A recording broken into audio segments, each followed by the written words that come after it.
मेरी कंपनी का नाम क्या है? Enriched soil and soul. Enriched माने क्या? एनरिच्ड माने क्या? रिच किया हो। रिच माने क्या?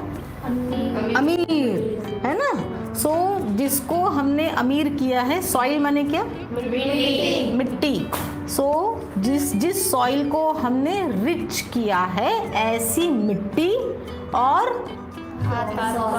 आत्मा। सो क्या अगर आप मिट्टी अपनी ऐसी बनाओगे तो अपने आप खुद का भी उत्थान हो जाता है, अपना भी प्रोग्रेस होता है, हम प्रकृति से और जुड़ते हैं, प्रकृति के और करीब आते हैं, और सॉइल में भी आत्मा आ जाता है। आपको क्या लगता है, मिट्टी जिंदा चीज है या मरी हुई चीज है? जिंदा चीज है। कैसे? बहुत बढ़िया, अच्छा जी, बहुत बढ़िया। किसी चीज को उगा सकते तो मैम वो खुद एक वो जैविक होगा। बेटा ताली बजाओ सब लोग अपने लिए, खुद के लिए ताली बजाओ। ये ना बड़े बड़े इंसानों को पता नहीं है कि मिट्टी जीवित क्यों है ना। हमको सिखाया जाता है जो सांस नहीं ले सकता, जो ये नहीं होता, जो नहीं, उसको निर्जीव कहा जाता है। सो हमने मिट्टी को हमारे स्कूलों में निर्जीव कहने के लिए हमको सिखाया गया है, लेकिन किसी ने ये नहीं सोचा जो अभी आपने बोला कि कभी कोई निर्जीव चीज जीव को उत्पन्न कर सकती है। ये टेबल का बच्चा हो सकता है क्या? दरवाजे का हो सकता है, दीवार का हो सकता है, लेकिन मिट्टी का होता है ना। सो मिट्टी जीवित है, तभी वो जीवों को उपज कर सकती है, जीवों को पैदा कर पा रही है। सो मिट्टी हरदम जीवित है, इसलिए एनरिच्ड सॉइल एंड सोल, जो भी जीवित होता है उसकी आत्मा होती है ना। सो ये मेरी कंपनी का नाम है। सो मेरी कंपनी, आज जो सारे तुमने मेरे प्रोडक्ट्स देखे, तो क्या चीज एक मेन प्रिंसिपल है मेरे कंपनी का जिससे मैं सारे प्रोडक्ट्स बनाती हूँ? और जो वेस्ट। मुझे वेस्ट मटेरियल से खेलना बहुत अच्छा लगता है, क्योंकि मेरे लिए कुछ भी वेस्ट नहीं है। मेरे लिए वेस्ट करने के लिए टाइम भी नहीं है, कुछ भी मेरे लिए वेस्ट नहीं है।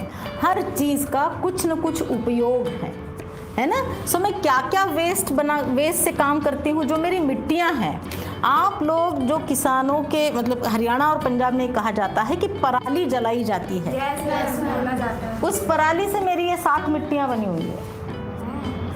तुमने कभी किसी को सुना है मिट्टी बनाते हैं? नहीं, पर मैं मिट्टी बनाती हूँ। मिट्टी कैसे बनाती हूँ? उन परालियों से बनाती हूँ मैं।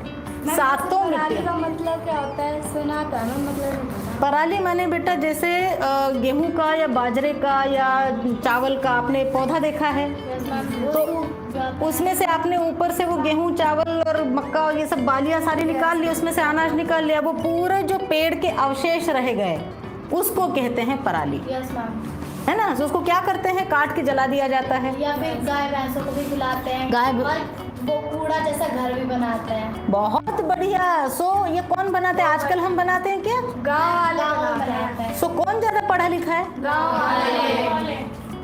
हम शहरों में आके उसको जला देते हैं और बाद में ईंट पत्थरों के मकान बनाते हैं, फिर वो गर्म होता है तो पंखा लगाते हैं, एसी लगाते हैं और एनर्जी वेस्ट करते हैं और बाहर सारी गर्म हवा डालते हैं। सो कौन ज़्यादा पढ़ा लिखा है? जिसको भी ये ज्ञान है कि कुदरती चीज़ का उपयोग अलग अलग तरीकों के लिए हो सकता है, उससे ज़्यादा ज्ञान वाला या पढ़ा लिखा या समझदार इंसान आज दुनिया में नहीं है। उनके लिए कोई भी चीज़ वेस्ट नहीं है। सो आज घर जाने के बाद अगर मम्मी पापा आपको कहेंगे कि बेटा ये चीज़ फेंक मत, तो आपको गुस्सा आएगा क्या?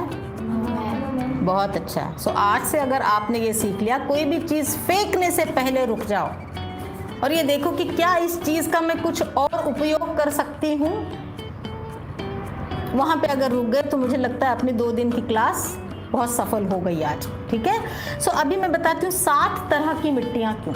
क्या एक ही मिट्टी में पौधा नहीं लग सकता? ये 7, ये क्या खावे का पैसा कमाने के लिए बिजनेस कर रखा है मैंने? 7 तरह की मिट्टी क्यों?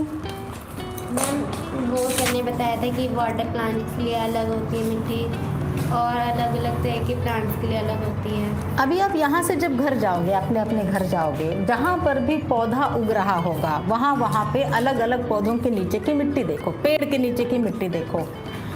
जो झोड़, यहाँ पे हरियाणा में झोड़ कहते हैं, पानी का तालाब हुआ करता था, उसमें कमल उगते हैं। कभी भी आपको जब मौका मिले तो वो झोड़ में जाके मिट्टी देखो।